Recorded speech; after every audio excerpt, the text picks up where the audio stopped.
सूरजबेन શું ઘટના બની છે?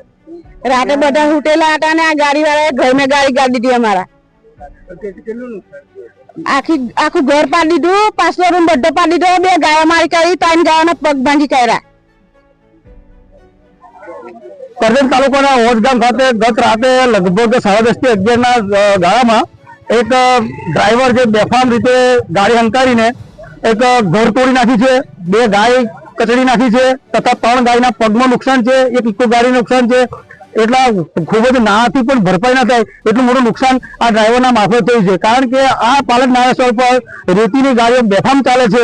કેટલા દિન પ્રતિદિન સ્ટોકની પણ મંજૂરી મળી જાય છે અને ખરેખર ખાણ ખનીજ વિભાગમાં મારે અરજી કરી છે કે આ સ્ટોક બાબત ખરેખર એની મંજૂરી મળી છે કે નથી મળી, કારણ કે પહેલા તો ચોમાસાની સિઝનની અંદર રેતીની ગાડીઓ બંધ રહેતી હતી, પરંતુ હાલમાં તો સ્ટોકના કારણે રાત દિવસ રેતીની ગાડીઓ ચાલે છે। સરકારનો જે નિયમ છે છોટી થયો, પરંતુ નિયમનું 80-80 કરીને બેફામ રીતે લીઝ માફિયાઓ જે આ ગાડી ચલાવી રહ્યા છે, જેના કારણે ગરીબ લોકોને નુકસાન થવા છે।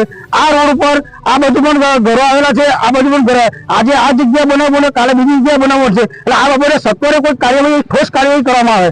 આ જે ગાડીનો માલિક છે એ ગત રાતથી આજે લગભગ 11-11:30 થવા હજુ સુધી એમને ટેલિફોનિક વાતચીત કરી, પણ ટેલિફોનિક વાતચીત અમે આવીએ છીએ ફોન પર પૂછે કેટલું નુકસાન થયું, પણ તું જાતે જોવાય તારે જ ઘરે આવું થયું, તારું શું થાય? આ ગરીબ પરિવાર જે પશુપાલનનો વ્યવસાય કરીને જીવન જીવે છે એમને આટલું મોટું નુકસાન થયું છે, પરંતુ એ ગાડીનો માલિક હજુ સુધી આવતો નથી। સત્વરે જ્યાં સુધી જો ભાઈ ના આવે ત્યાં સુધી અમે રસ્તા રોકો આંદોલન કરવાના છે।